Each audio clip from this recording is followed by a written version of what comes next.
चक्का लगाने वाला इसको बोलते हैं टायर हैंडल।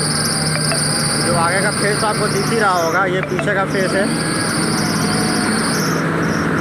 देखिए किस तरह से टायर को लगाया जाए। बोलिए, एक मिनट हाँ बोलिए।